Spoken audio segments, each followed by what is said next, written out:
Kawasan ini adalah dataran Engku Putri, area publik yang dibangun di sekeliling pusat pemerintahan dan perekonomian Kota Batam. Berdiri saling berdampingan, bangunan-bangunan megah dan modern yang menyuratkan perjalanan panjang tamadun Kota Batam. Di sebelah kiri aku adalah dataran Engku Putri, area ruang publik yang berada di Kota Batam. Nama dataran Engku Putri diambil dari nama cucu Raja Haji Fisabilillah, yaitu Engku Putri Raja Hamidah. Selain itu, cucu dari Raja Haji Fisabilillah yang juga seorang sejarawan dan seorang penyair dan pujangga ke abad 18. Salah satu karyanya yang melegenda yaitu Gurindam 12. Nama cucu beliau juga berada di sini di Museum Kota Batam Raja Ali Haji. Raja mufakat dengan menteri, seperti kebun berpagarkan duri, betul hati kepada raja, tanda jadi sebarang kerja. Bangunan ini dahulunya adalah bekas perhelatan Akbar MTQ 25 tingkat nasional pada 2014. Lalu kemudian dialihfungsikan menjadi objek wisata museum diresmikan oleh Bapak Haji Muhammad Rudi pada tahun 2020. Memiliki struktur 2 lantai seakan masuk dalam mesin waktu. Tamadun Kota Batam dimulai dari zaman Kerajaan Riau Lingga.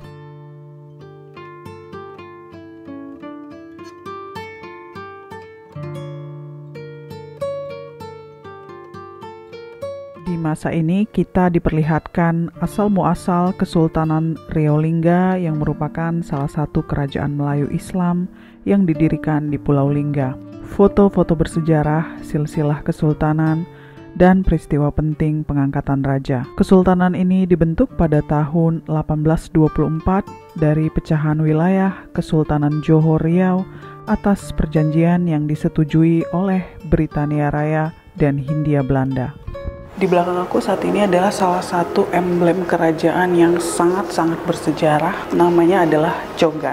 Cogan adalah salah satu alat kebesaran atau regalia yang dimiliki Kerajaan Riau Lingga, berfungsi sebagai simbol dan tombak kebesaran kerajaan. Bentuk fisik cogan berbentuk daun dengan pahatan hiasan bermotif rangkaian bunga-bunga pada bagian tepinya. Pada lempengan cogan terdapat teks yang menjelaskan asal-usul Raja-Raja Melayu berawal dari Sultan Iskandar Zulkarnain. Teks ditulis dalam bahasa Melayu Jawi. Isi keseluruhan teks pada cogan dibagi atas 3 bagian. Pembuka yang berisi seruan dan pujian kepada Allah, kedua silsilah atau asal-usul Raja-Raja Melayu, dan ketiga bagian penutup yang berisi doa dan puja-puji kepada Allah. Dan untuk saat ini adalah replika karena yang aslinya sekarang berada di Museum Nasional Jakarta. Sejarah lain yang juga menarik di masa Riau Lingga terdapat foto pabrik batu bata buatan Batam. Dalam informasinya tertulis sekitar tahun 1883. Ada satu lagi yang menarik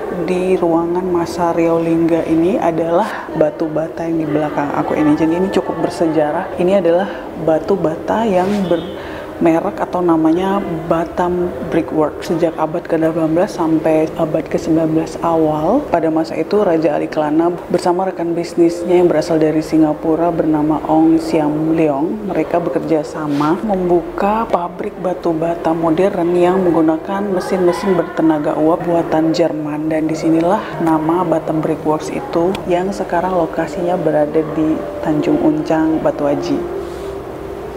Setelah masa Riau Lingga, kita dibawa ke masa Nong Isa atau masa pemerintahan Raja Isa bin Raja Ali. Raja Isa menjabat sebagai Amir Batam pertama. Embrio sejarah pemerintahan Kota Batam dimulai dari pengangkatan Raja Isa di tahun 1829 sebagai Amir pertama Batam. Ini menjadi babak baru pemerintahan lokal di Batam karena Raja Isa mengembangkan pola sistem pemerintahan pribumi yang berada di bawah kendali Riau Lingga. Realingga berpisah dari Temanggung, Johor. Dikatakan juga di bawah kepemimpinan Nong Isa, Batam berkembang dengan sangat pesat dan beliau juga membuka sebuah kampung baru yang berada di Batam, yaitu di daerah Nongsa. Maka dari itu sampai ke hari ini Raja Isa juga kita kenal dengan nama Nong Isa. Setelah Raja Isa wafat, kedudukan Amir Batam terus berlanjut hingga di bawah kepemimpinan Raja Jafar. Sampailah penghapusan kerajaan Realingga oleh Hindia Belanda tahun 1913. Penelusuran bekas peninggalan Belanda dan Jepang dapat kita lihat di antaranya di Pulau Boyan, Kecamatan Bulang, dan Pulau Kepala Jeri, Kelurahan Kasu. Peninggalan Belanda seperti terowongan, tapak meriam, dan barak-barak pekerja kebun pribumi. Begitu pula sejarah kedudukan Jepang atas Batam saat Singapura takluk di tangan Jepang. Kepulauan Riau tak luput dari serangan wilayah kedudukannya.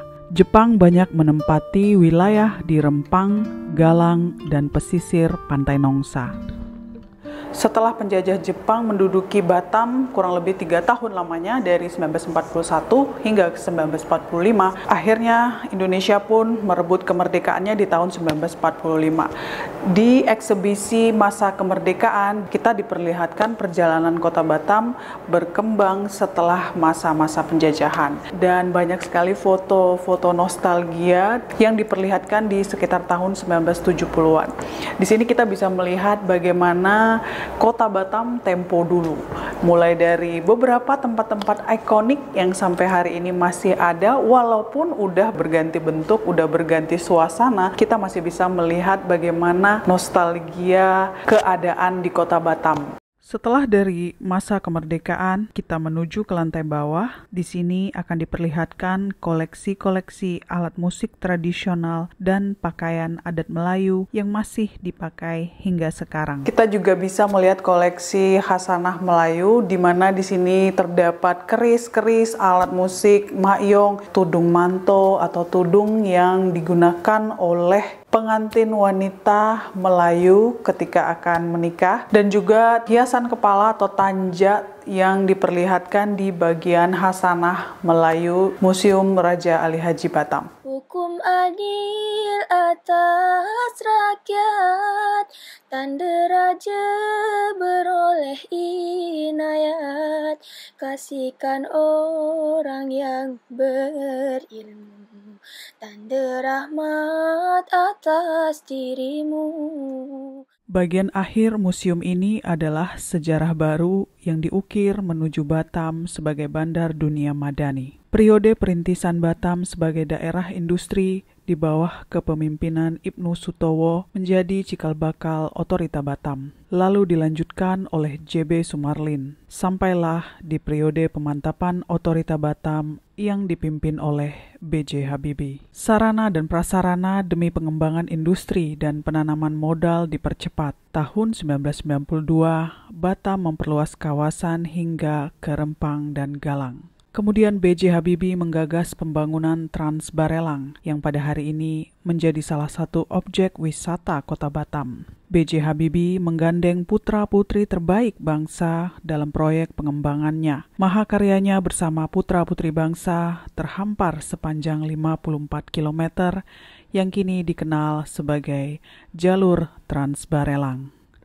Di belakang aku ada satu meja kaca, di dalamnya ada laptop, ada handphone, dan juga ada satu fotokopi surat perintah presiden penggantian Ketua Otorita Batam dari masa kepemimpinan J.B. Sumarlin ke Bapak B.J. Habibie. Dan kalau misalnya kita mau tahu barang apa yang ada di display, kita cukup scan barcode aja yang udah tertera di dalam display. Dari sana kita akan tahu itu adalah benda apa. Dan ini aku mau coba untuk scan. Di belakang aku ada laptop. Sepertinya sih ini laptop miliknya Pak Habibie ya. Jadi kita scan dulu. Setelah kita scan barcode-nya, nanti akan keluar keterangannya seperti ini. Laptop Toshiba B.J. Habibie. Jadi ternyata benar itu adalah laptopnya Pak Habibie. Ruangan paling bawah ini menurut aku sangat menarik karena kita benar-benar memasuki era baru perkembangan Kota Batam. Setelah di era B.J. Habibie usai, kita masuk ke area administratif Kotamadya, Kota Batam.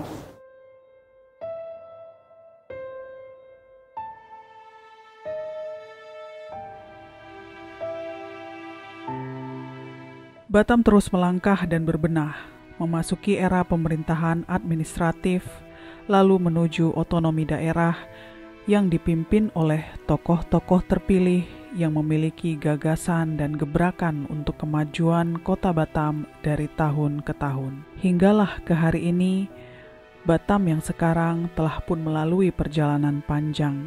Banyak sudut di kota ini telah pun bertransformasi mengikuti zaman. Gagahnya gedung-gedung tinggi tampak di siang hari, dan gemerlap riuhnya malam Kota Batam memiliki kenangan tersendiri bagi yang menetap di kota ini.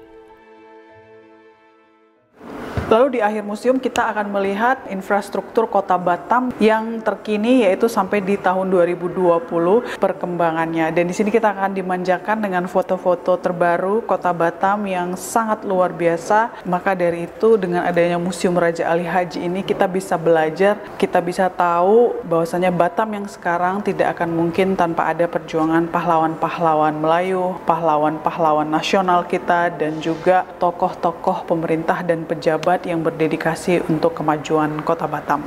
I'm gonna see you on my next video. Thanks for watching. Hormat akan orang yang pandai, tanda mengenal kasih dan cindai, ingatkan dirinya mati. Itulah asal berbuat bakti, akhirat itu terlalu nyata kepada hati yang tidak buta. Akhirat itu terlalu nyata kepada hati yang tidak buta.